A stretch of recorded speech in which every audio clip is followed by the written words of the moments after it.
New Thought Media Network. We are a global broadcast network of positive music, media, and entertainment, inspiring humanity's evolution along the journey of enlightenment in a world of love, peace, empowerment, and prosperity for all. New Thought Media Network. Positively inspiring.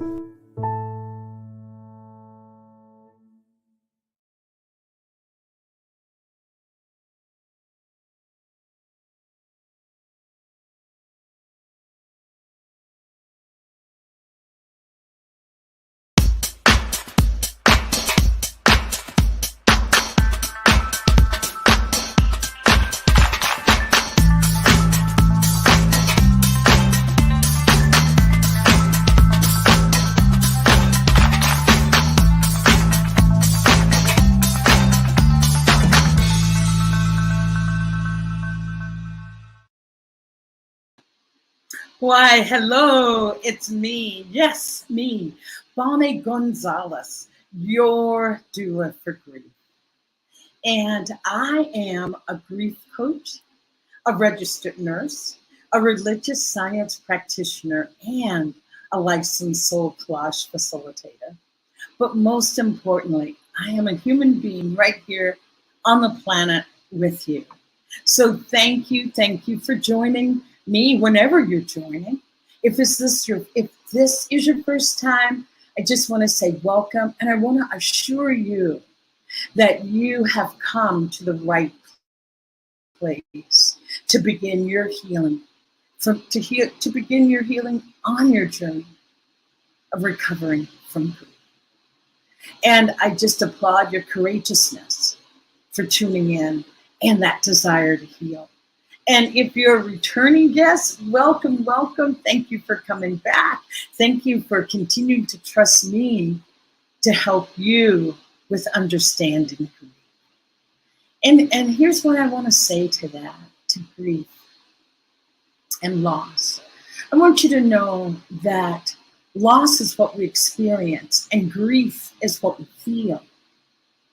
And loss is just categorized or defined as any event, expected or unexpected, that happens and changes your life, that you can't go back to the way it was before. And of course, death is the biggest loss we'll encounter in this thing called life, on this human experience. Knowing that that is the biggest, and we honor that. We honor that that is the biggest loss. But we also have other administrative losses that I refer to as living losses. That maybe you lost your job, maybe you lost your home, maybe a good friend has just suddenly turned away. And there's divorce that, oh my goodness, yes, that is another big loss. A geographical move, surgery, aging, the list goes on, and we don't stop to even think about that those are losses. And then with those losses is grief. And those are the emotions that we experience related to the loss. And it could be, I always say anger is one of those that's easy to latch onto, but very justifiable in its own right. So there's anger, there's sadness, there's shock, there's numbness, there's that confusion. Knowing that whatever your experience is what you're experiencing. And please, I ask you not to be the person that says to anyone that's in grief, just get over it, or aren't you over it by now? I just offer you to say to them, that must be difficult. Or just to say, I am here for you. I think we forget how important just our presence is to someone that is in grief. But sometimes it's not even the words. I love what Maya Angelou says, that people will forget what you said, people will forget what you did, but they will never forget how you made them feel. So that's what's important with grief. Understanding your grief. If you're the supporter, then knowing what your role is and how vital that is. So I am here just to continue to move the needle on bringing grief out of the shadows of our lives and right into the middle of our lives. Because grief has a superpower, and its superpower is to heal us, change us, and transform us in the most positive ways. So that's what I want to say to grief and loss. And speaking of losses, I've heard from so many people this last couple of days about, the devastation that's going on the island of Hawaii, And just want to offer my deepest condolences and just sense of sorrow for such loss. And because we're all talking about this and we're all grieving this, this is what's called collective grief. That it encompasses all of us. We're all aware of what's going on. We're all aware of the suffering that's happening there right now. And I know that there's so many people sending prayers up. And just knowing that when we're in a collective grief, there's a positive aspect of that we get to talk about it. And we get to talk about it with each other. Be it in the grocery store, at the post office, at the water cooler at work, or just in a phone call. We get to talk about it. And that's what's vital with grief. That's what's vital, to be able to talk about it and express what you're feeling. For me, I say grief has three pillars. The first one is grief needs to be shared. Grief needs to be heard, and grief needs to be validated. And when we're going through this collective grief, we're doing all three: sharing and validating and being heard. So with that, I want to move to our theme today, and I'm so excited to have, just the best guest on the planet. Today, our theme is grieving the loss of our exes. And I put in parentheses, former partners. And I know so many people that have been navigating these waters. How do I grieve an ex? Or why would I grieve an ex? So all of those questions, or any questions that you have, please drop them in the comment box. Let us know that you're out there listening, even if it's just to say hello. So do that, please. And now I'm going to shift gears and get to our topic and bring on our beautiful guest. Today, I am so honored to have Dr. Bob Deen join us from Midtown in Atlanta, Georgia. So Dr. Deen joined the Center for Spiritual Living Midtown after serving as the professional education manager for Centers for Spiritual Living and president of Holmes Institute in Golden, Colorado. Dr. Bob received his ministerial training from Dr. Kennedy Schultz there in Atlanta. I'm not in Atlanta, but there in Atlanta. He served centers in Florida and California before spending 10 years as a senior minister for the Greater Philadelphia Center for Spiritual Living. Isn't Philadelphia the city of brotherly love? So anyway, Dr. Bob brings a rich background in ministry, having first been licensed as a Baptist minister at the age of 19. His interests cover a range of spiritual traditions and philosophical systems of thought. Sometimes Dr. Deen is referred to as the weaver of spiritual traditions. Dr. Bob understands the science of mind teaching of Dr. Ernest Holmes. Dr. Bob understands the science of mind teachings of Ernest Holmes, sees it as the lens through which all others can be understood. He brings a deep belief in principle as presented by the science of mind, along with wisdom, humor, and love to his ministry. So help me welcome just, a really beautiful guest. I had the opportunity of meeting him in person, and he'll be here with us to share our story with grieving the loss of our ex. And I hope he's still there. I know that we were, there you are. Yeah, I saw the little circle and I knew, something's circling.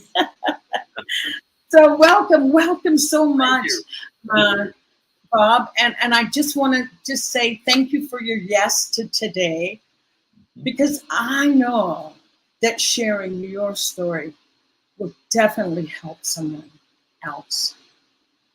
I can guarantee you. Thank you. Yes. So there's our Dr. Deen's contact information, and I'm going to call you Bob because I'm feeling comfortable. Bob, yes, please. Yes. So I talked about our theme of, grieving our former partners. Right. And I know that you have a story that you can share. And if you don't mind sharing a little bit of that story. And I know it's pretty new as well, that it's a new loss, so sometimes can be very tender. So that's why I say yes. Thank you. Yes. Yeah, I thank you for the introduction. Wow. I had not heard that read quite with the energy and enthusiasm you read it. And I've never in my life been called beautiful. So thank you. Oh, you are. Bottom of my heart. And I'm very happy to be here. Yeah, this whole idea sort of emerged, as you know, Bonnie, from a conversation between the two of us a few weeks ago. And all of this sudden feeling and energy bubbled up. My story that I want to share regarding the exes is that I lost my former wife. I don't particularly like the ex label. Okay, we'll say former. I'll call her my former wife and my only wife. Even though we've been divorced for nearly 40 years, we started our lives, in many ways, our lives were out very early together. We had been high school sweethearts. We met at the football game when my school was beating her school, which we have still argued about up until the end. And we met. We had an argument the first time we met about who could play the trumpet the best. And that was kind of it. We just were hooked from there on in. Our families knew each other and were close, and so they were nurturing and supporting the relationship. We competed against each other in a high school speaking contest.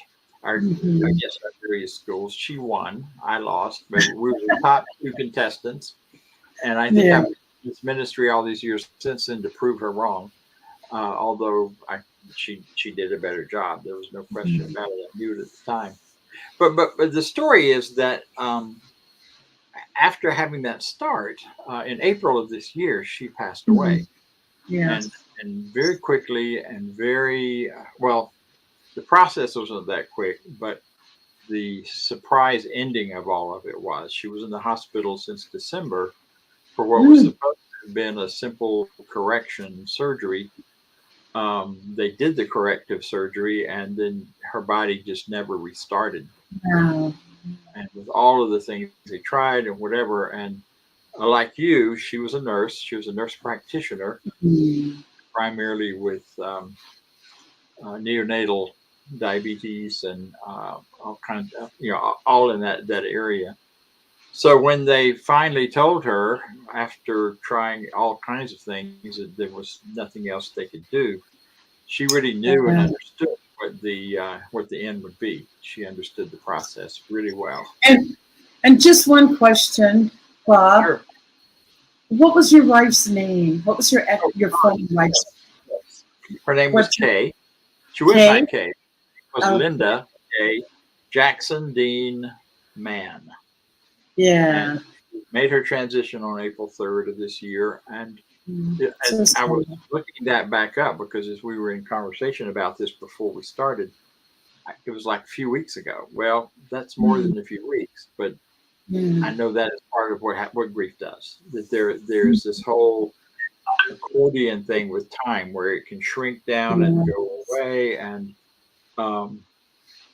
she and I, trying to think which parts of the story are the most important for our purposes here. I think where my heart hurts is that she was only a few months younger than I am. And that alone was a shock. Like I said, we were together in high school. We graduated. We dated. We dated constantly the last 2 years of high school, and then separated during college. Then got back together. Got married. We were both very steeped in our spiritual tradition, and so we got married. It was a combination of our wedding and a commitment to ministry. So we stepped into that. Of the two of us, she was always the bravest one. I mean, we went in pretty tough places in ministry in those early years because we were working for sort of the social ministry side of things. And, and we worked in we worked one summer in New York, in Harlem, not long after the Harlem riots. And teaching kids that had never doing remedial math, basically remedial education. You know, she was fearless, and because she only saw these people and as potential. She had through her whole life. You know, she never stopped that. Later, we had a wonderful daughter, and who may be listening in. If you are, say hello. I'm really fumbling here. The rest of the story is that after we had been together, my daughter came along, and I decided that it was time for me to be more honest about myself. So I came out as a gay man because that was really what I was. I honestly didn't believe that when she and I got married, but yet it had already been an issue in our lives. But we decided, hey, God and a good relationship can heal anything. And while I do believe that's possible, it did not turn out to be true for us. So it was a very painful separation and a very sad one. It was angry, but not as angry as it was hurt, just raw pain. To her credit, she held the strong opinion that a father should never be kept away from their child. That's beautiful. She made sure that my daughter and I got to be together and have connections and contact. Even when some of her family tried to stop that and tried to prevent her from doing that, they threatened at one point to take her away. My daughter away from both of us if we weren't going to keep her away from the evil gay man. Oh my goodness. Now they've come full circle on that. That was a long time ago. That was 40 years ago, practically. Times have changed. Their attitudes have changed. And so we were able, though, to maintain some connection. We worked through the angry stuff. We were committed to keeping that all going. And so then a few years later, she met her next husband, and as I said, I got it started and tried to make it work and just wasn't equipped for it, but he came along and did the marriage thing really well because they were married for 39 years. And, wow, that's a long time. We have a wonderful relationship. He calls me his husband-in-law. I was called the husband-in-law, not his, but the husband-in-law. That is beautiful. Which is really sweet. And I had the, so we really worked on this relationship. So over these 40 years, we always saw each other on holidays, birthdays. Every time the family got together, my daughter's home here in Atlanta became the kind of the central place for gathering everybody. Mm-hmm. So I would come in from wherever I was doing ministry with whoever I was with at the time, and we would get together for Thanksgiving and parties and all of that. Yes. It was really easy and wonderful. And over the years, we were able to talk to each other about the pain of what happened when we separated. Mm-hmm. Yes. And that had been going along pretty easily. And then when she got sick and it became clear that she probably only had a few days to live, Mm-hmm. I went to the hospital to see her. And we had a good cry together. Great.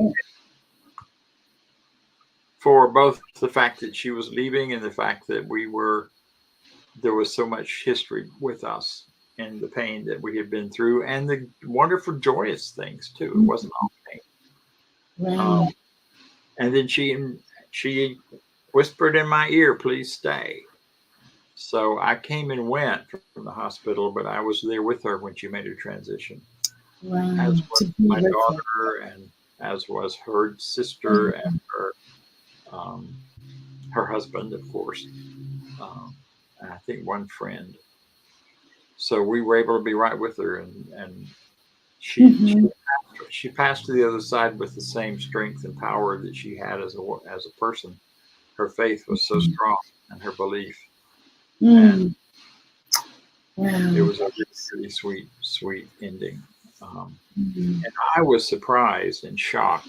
This is I guess, getting to the point of today. I was so shocked by how intensely I felt the grief and the loss. Yes. I mean, granted, other than my younger sister, she knows me longer and more and better than anyone else on the planet. And how long had you been divorced from Kay? 40 years. Right. And you were with her over 40 years. Yeah. Right. And you were together. You were married for how long? We were married 11 years. Right. Yeah, right. I've been here a while. Oh no! I'm not trying to do that, man. I can get my fingers going. Yeah. Yeah. And part of the. I mean, we knew each other for a long time, and that. Yes. And there are stories and experiences, and I realized this as we were in those last days, that there's so much about our life together that my daughter was too young to remember. 7 when we started, and before she was born, there are lots that went on that she would never have known about. So a lot of what I've been doing during this grieving period is telling stories about our time together, the wild and crazy things we did, the adventures we had, the story that my daughter wanted me to tell at the memorial, which I did, was the story of her when we were first in ministry. We were helping a church in Miami to, maybe shouldn't say where, but in Miami to connect the neighborhood. We were in a special project to do that. And I was in the office building, in the church building, trying to create these programs and things. And she was out on the street. So she made friends with a number of the folks in the street. And then one Sunday invited them to come to service on Sunday. And they did.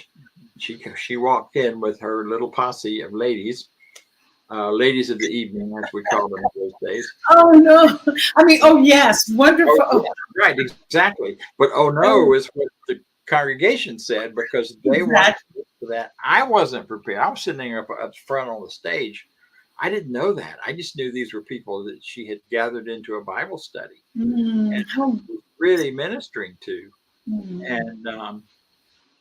And here they came in, and I could get a straight answer out of her whether she knew what she was doing or not, and it didn't matter. Yes.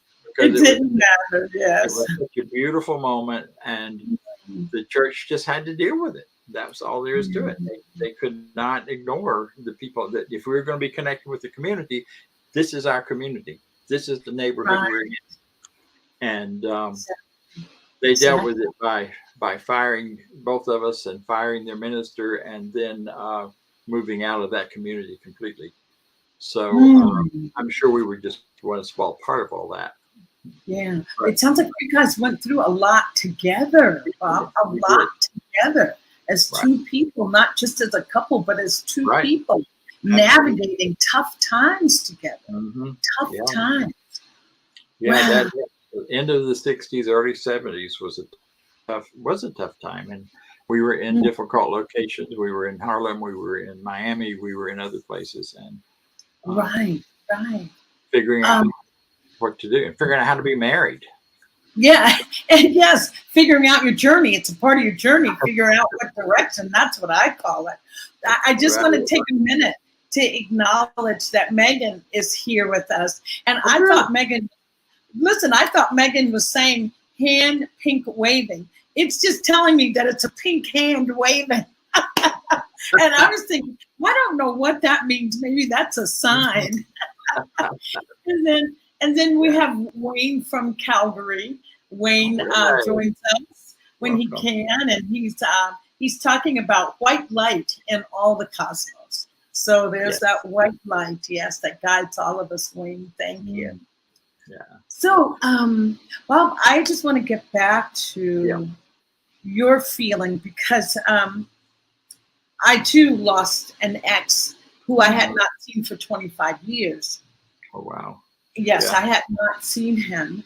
And unlike you and Kay working side by side and hand in hand, my ex and I wasn't beautiful at all. Well, it was beautiful because I had 4 kids from that marriage. Yes. But he was very, I'll just say this, he was one of those people that had gone to Vietnam, and I think had a lot of post-traumatic stress, and at that time it wasn't identifiable.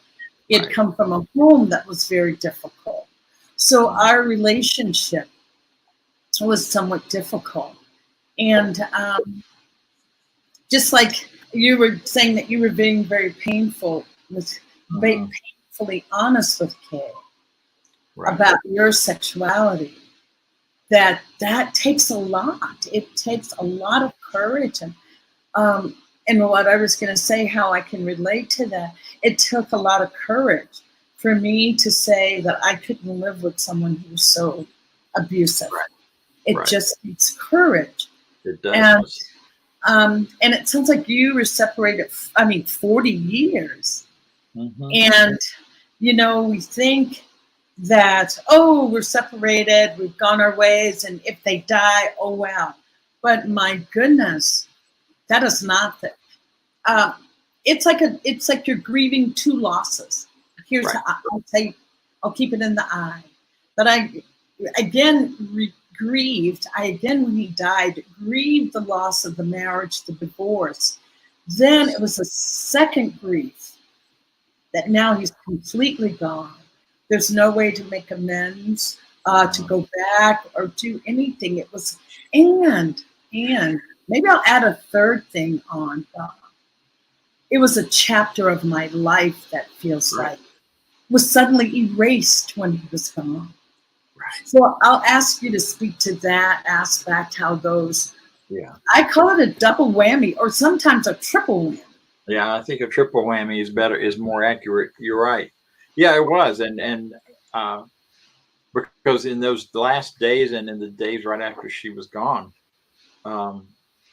I started having these memories of those, because that was a long time ago, and I don't spend much time thinking about those days anymore because I'm very engaged in my present life. But it brought up all the memories of our time together, of those formative, of any unresolved stuff that we were carrying, and the really sweet memories and really painful memories, but a lot of memory of things I hadn't even thought about, people I hadn't thought about in years that we were engaged with. And you're right. So it's like it was grieving the end of that relationship, because once that relationship ended, I lost most of my friends who were part of our together world at that time. Oh, yeah. And she lost a lot of friends as well, but I'm not in her head. But for me, it was so these last weeks and months have been about grieving or going to a deeper level of grief of that experience, and then add on to that the loss of the person I knew now, who was so loving and supportive of her grandchildren, of her life, of her church people. Folks said, they knew her for 3 minutes and she knew their life story and what they needed to be prayed for, and she had that knack. She just so I'm grieving the loss for myself. I'm also grieving and feeling very sad about my grandchildren, and their grandmother is no longer there. Especially my granddaughter. Well, both of them. That she won't be there to come back to and to continue to connect with. She's a crafter, and my granddaughter has become quite the seamstress and crafter in response to all of that. And yes. That's sad. That's a deep sadness. And then you're right. And then the natural grieving that goes on I think for all of us who have been around the sun a lot of times and been on the planet of life. Right. The life chapters that aren't there anymore. This just accentuated it. And the way it's affected me, because I get surprised by it. Most of the time I'm going through my day. We didn't have day-to-day contact, so I didn't have any reason to be aware of her most of the time. Except exactly. I get surprised. It's like, wham, there's there it is. There's the memory, there's the sadness, there's the grief. And I just have to turn away, walk away, get by myself a minute so that I can feel it, let it out. Yes. Because I do know it enough to know if I bottle it up, it's going to come out somewhere. It's going to come out in my physicality. It's going to come out in my emotions in other places. And you're so so I right. really dived into taking care of myself for this time. And I want to say to that, Bob, that is the hardest part, I feel, of being the ex that is now the griever, because I think there's a term called disenfranchisement of grief, because society doesn't hold a place for us to say, "Oh, I'm so sorry that your ex died." I am just so fortunate that I've remarried, and my husband's Cuban. Do you know that when I told him that my ex had died, he was very just so supportive. But all of his Cuban friends that would call would say, "I'm so sorry to hear that your ex-husband died." It's a culture that really respects that aspect of the human experience. Right. That it does affect, that you are affected by that. So there's not a lot of places. I know a couple clients that I had felt like they wanted to join a widow's support group, but you're not the widow because you're not. And so, but here's what I say to those people, or say to those clients: join anyway. Yes. Join.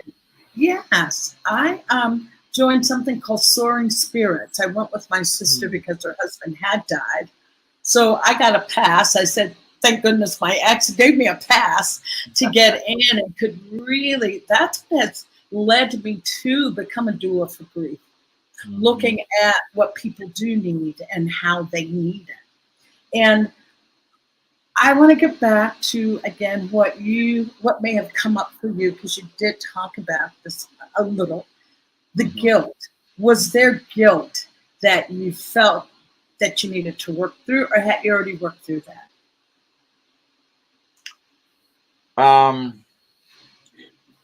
Yes, it resurfaced. the biggest issue for me in ending the relationship with her way back and separating and leaving, not leaving my daughter, but leaving her, but leaving my anyway, you know what all's involved with that. The big issue for me was the guilt over not being because I loved her and I still do, not being the person she needed me to be in order to stay with me. That was the biggie. That was the one that and it kept me in the relationship past the point where it was probably helpful to either of us way back then.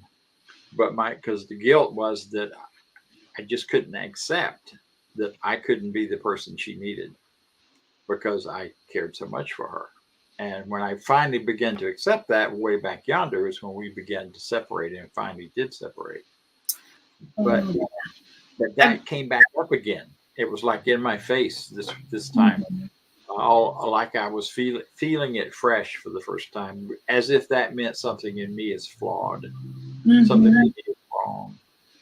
So it was guilt, but it was also shame, that deeper level where it's not shame. That's it. I did something wrong, but I am something wrong, and I got the unpleasantness of feeling that again. Fortunately, I didn't get stuck in it this time. You felt it.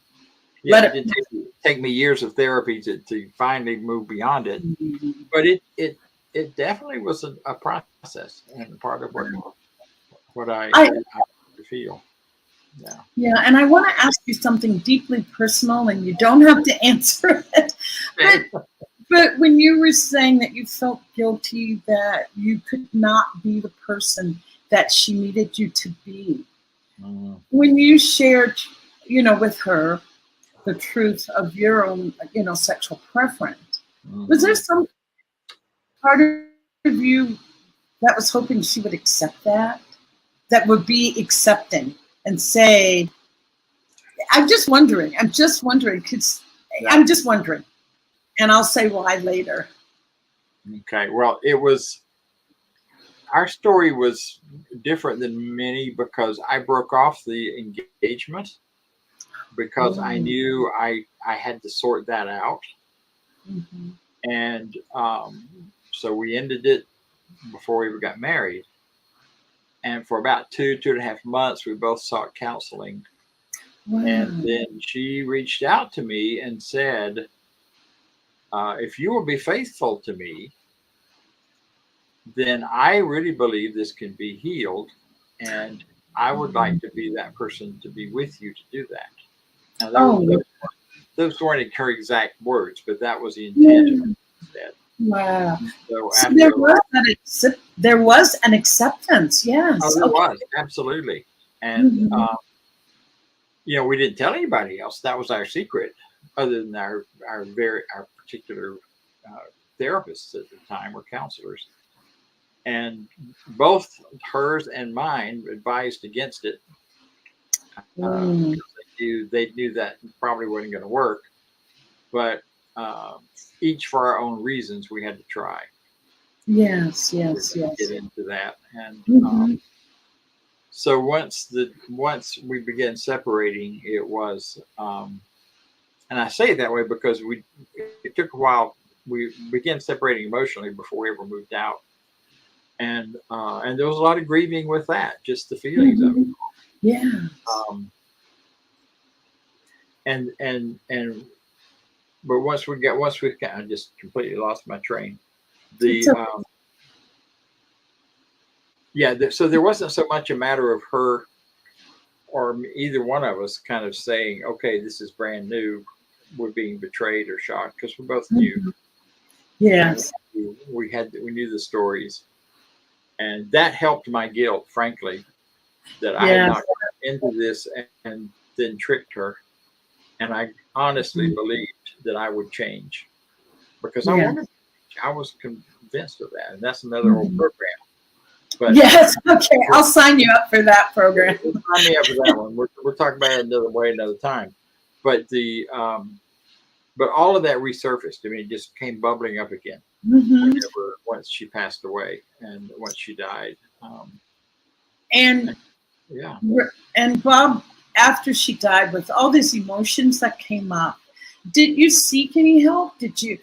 How did you allow yourself to be healed during this time? Yeah, that's it. How did you allow Bob to be healed? I have a really strong network of other practitioners, of ministers, of dear friends that I'm close to, and we are scattered all over the country. But thanks to Zoom, we can be in each other's faces anytime we want to, and sometimes we don't. That's where I got my support. I could talk with him about it. When I was so shocked and surprised by the intensity of the grief, I was talking to one of my friends, and that's when he said, "Yeah, but you knew her your whole life practically. Exactly. And knew you, her, and on down the line." And that doesn't discount the wonderful relationship she had, with her husband. Mm-hmm. I was the child and started it all out, and apparently she learned a lot because they were together the whole time. Anyway, so but I had that kind of support, and that's was talking. I also did a lot of writing. I journal as a spiritual writer. Good writing and journaling, yes. I dreamed about her, and so I write those dreams. I had the chance to, being part of the memorial service and being part of all of that was another. Oh, you got to be a part of that. Okay, powerful and so important because I was there with her family, with her husband, with her sister, and the nieces that I had not seen in many years. Some of the extended family. And we were all hugging each other and grieving her loss. And that was hugely healing for me on lots of levels. So, sounds like you were being embraced by all of those that were present in her life, that you were truly embraced, including her husband at the time. It sounds like he was just a fantastic person, a fantastic life partner, even if it wasn't in marriage, but a fantastic life partner. Right. And I was going to say, I see that Wayne has said "Mind of Christ" here as we're going along, "Mind of Christ." And I wanted to Wayne has a statement here where he says, "I am boring. Entertain me," is what he's saying. And Wayne, I would just love it. Yes. And I want Wayne to remember that whatever comes after "I am" is what you become. That's right. So why don't I would invite you to say, "I am entertaining." How's that? Thank you, Wayne. Thank you. I'm glad that you could be here with us. Right.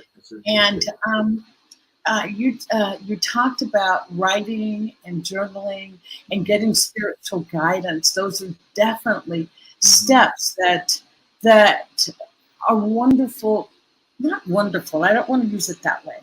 They are tools that allow you to really unearth what's inside. And I always feel that if it came up, it came to pass. And if we suppress it, what you resist will persist, and that grieving will not happen. Right. And also for our listeners to understand too, when I talk about grieving and allow it to come up, I do want to assure people, I know it's going to be painful. It's going to be painful, but know that will not last forever. You won't be pulled under. You won't drown. Not that. You will just feel like, wow. Maybe someone, I was doing some grief training with some practitioners in the Ukraine. And one of them, during our exercise, the exercise that I was leading them through, just left her in tears, and she just cried and cried. The next day, I got a letter from her that had been translated from Russian to English. And she was saying, after our program ended yesterday, I cried all night. I wrote a little bit. She said, but when I woke up this morning, there was this lightness in her heart that she had not felt for a long time. And that she had some insight in what her next steps would be. So that energy of grieving, allowing it to just come, be with it. Be Absolutely. with it. Yeah, and know that it will. Yes, go ahead. No, that's okay. Go ahead. I'm just agreeing with you. Years ago, and I don't know where I first heard it, and it's a little bit cliche, but the phrase that tears are the safety valve on the heart. Oh. And I think I didn't say that in my discussion because I typically cry by myself, although I didn't this whole time, but I did a lot of crying lately. And it's interesting because, I cry whenever I'm feeling and thinking about her or other losses I've had. But then the surprises are the sappy commercials, TV commercials, where somebody's doing something sweet and lovely and supportive and caring for another person. And, all these things that you see, which have nothing much to do with any of this, except it'll trigger it. And all of a sudden I'm crying in the commercial because of some sweetness that happened in the commercial between people. And again, I find it humorous right now, but when I'm in it, it's not humorous. I feel it's not humorous, right? The other thing I want to say about grief that to me is so vital to be aware of is that grief is the grief, the pain, the crying, the anger, the disappointments, the bargaining, the trying to do things. All of that is a natural process that we have built in and hardwired into us so that we can live through and rise above these kinds of experiences and recognize that Christ consciousness within us, or recognize basically we're going to be okay. And we're going to be sad. We're going to be sad, and we maybe have certain sadness about this forever. My daughter left home a long time ago. I'd go to the grocery store and pull something off the shelf that I needed to buy for her. And she wouldn't be there, and I'd get to the check. I went, oh my God, and burst into tears. Several times I left home, bit of food right there to leave because I had to leave. But if by allowing that to happen, I haven't cried over her food, by the way, in a long time. But the days are over. It gets better. I don't, it's not fresh in my everydaynness. It's just part of what has happened as part of my life journey. Yes. Her life journey, and the same is true for Kay. She had an amazing life, and I was thrilled, Yes, I was going to say that intensity of grief does lessen initially. Yes, and Bob, you're right in the throes of that. Oh, that tender raw spot where everything is just a tender moment. And just want to invite you to really, practice self-care, loving yourself. Grief is exhausting. Grief is exhausting. Yes. You need rest. And I always say you can even take a break. You can say today is not the day. I'm taking a break, and then tomorrow. Right. And what you could do is set a timer every day that you're going to grieve for 15 minutes. I'm just going to grieve. I'm going to allow whatever comes to come. After that, okay, I'm going on. But grief is truly exhausting. It is. And I want to say one thing that I find to be very helpful and healing, and maybe you could try it, is a ritual. When we have ritual, funeral is like a big ritual. A funeral is a ritual. Oh, it's really important. Yes. And you can do your own ritual. And a ritual doesn't have to be anything elaborate. It can be lighting a candle, ringing a bell, reading some inspirational quote, have the picture there, a flower there. It does not have to be elaborate, but it is a sacred time that you have set aside to say, yes, this person mattered in my life. Doesn't have to be that you even love them now. It's just They mattered at that point in my life. One of the things I do when I'm doing memorial services for other people is at the end, I invite folks to sit down and or of course they are sitting, but to really take in and imagine and remember the person the very best, at their very best, especially if there's been a long illness or something. But and I did this individually in my own spiritual practice with Kay, of just getting as clear an image as I can of her. Yeah. And yes. And then releasing it. Imagining, for me, it's imagining the light of God itself just completely filling and surrounding her, and her being lifted out in a way from me into that. So I'm releasing her in a way. And that's so much of what the funeral is about, is making the death real, because the shock can be so fine. And that's a practice, a spiritual practice that is, I didn't do it. I haven't done it just once, because I have to say, all right, girl, you're hanging out around here too much. You need to go back where you're going. And so we sit and have a time with her, and I see what it is, why she's in my mind, and why this is showing up, and then release her once again to the light. Oh my goodness. Oh, Bob, when you were just talking about visualizing her, I actually felt her presence. So just breathe that in. I want us both to just breathe in the presence of Kay in this moment. Yes. Yeah. Just breathe it in. And Wayne was just right on target. He said, guidance on demand, God. Can you put that? Yeah. Guidance on demand, God. Thank you, Wayne, for that. Thank you. Because we're definitely being guided. There's just one last thing I wanted to share on ritual. The day that I found out my ex had died, I was really shocked. Haven't seen him in 25 years, but I was still just shocked or devastated. But I was going to something, it's called Cosmic Mass. You ever heard of that? I can't remember. What's his name? Fox. Fox. I've been to it. Oh my gosh, yes.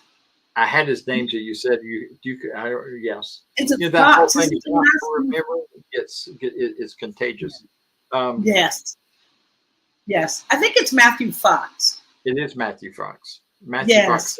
He did one last week at the Parliament.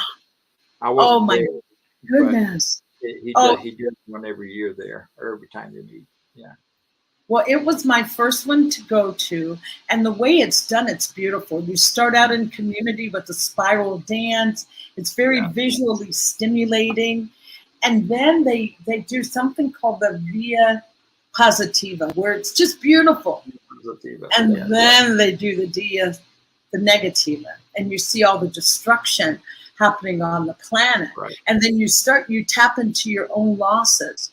And I'm telling you, Bob, everyone in that building, and we were at Grace Cathedral, I don't know how many hundreds of people, were sobbing, crying. And that's what Matthew was saying, that grief is contagious. Grief is an experience. I mean, the person beside me, a young man, was just sobbing like it was the end of the world. And that I sobbed, and then that's when all of that came up for my ex, all that we had been through. Now his transition, that it's over, there won't be a chance to call and say, can we make amends? But that for me was so therapeutic to not just cry, but to sob and wail. It just came up and out. Yeah. So that was, and then after everyone has sobbed and cried, and we come back together, and there's this community where you greet each person. You greet each person with a hug. Well, back then, I guess we're not hugging with COVID, but anyway, there's just embracing each other and coming back together like we've built a solid community. So that was one ritual that, talk about divine guidance. Guidance on demand by God. I was sent there. I love that. Yeah. Yes. Oh my gosh, Bob, we're at time. I know we're at time. How did that happen? I don't know what were we talking about. My guest today is Dr. Bob Deen from Midtown CSL in Atlanta, and his contact information is there. And I can say you can go to his website, and there's lots of YouTube videos to watch from past talks and services. And I so invite each viewer to do that. And I want to thank Wayne for all of his comments, and my dear darling friend Megan, who's right here in Chapala with me. And it's just beautiful. So I want to ask you, Bob, closing words, closing thoughts, anything that you'd like to share with us. Just to underline what you said, you can find out about what we're doing in Atlanta. We're doing all of our services are broadcast. So whether we're in person, which is only once a month, or online like this, and we broadcast through the New Thought Radio Network. So you can find all of our materials are here through this channel. Wow. My closing words are: you're never alone. You may feel like it, and thank you. And as you said, you may feel at times like you're going to drown, but you know, sometimes that's how you float to the surface. It's letting yourself Ooh, I love that. I love that. Relax, and then let it all out. Cry out the tears. It is a healing process. It's not something you're stuck with forever. Exactly. I'm very grateful to have had this time. Thank you for this. Great. Well, I am grateful to be here with you. It just feels so comfortable to be able to talk with you like this. And I think when other people watch us talk so freely about something that can be very difficult, it encourages them to then talk to someone more freely. Yeah. And Wayne is giving us advice here to be the light. Be the light. Bob and I just met at a conference. I was going to just say that we were just at a conference. We met at a conference, and the title was Share the Light. Remember? And so be the light, share the light. And that's what we're doing here today with your Doula for Grief. So I so appreciate you. And I know that Kay is smiling down on us. Yes, go ahead. One more thing real quick to say, and that is, you've got 3 minutes. Don't have anybody else to talk to about all of this, and you need to talk. You got my contact information, and you've got Bonnie's contact information. That's a part of my work, because it's you're not alone. Yes. You are not alone. And don't do grief alone. That is a number one. Right. Don't do this alone. And thank you so much. Oh my goodness. I am just honored. I'm honored, and I don't know where this time has gone. I think the clock is incorrect. But anyway, and if you would like to make a donation, Joe, is there the banner you could put up for donation, so that we can continue to have meaningful conversation and dialogues on different programs. I can see Bob right now having his own personal program here on the Media Network. So it's ntmedia.org donate. And so do make a contribution so that we can continue to have just meaningful dialogue with beautiful people that are doing good work in the world. And with that, I just say thank you for watching today.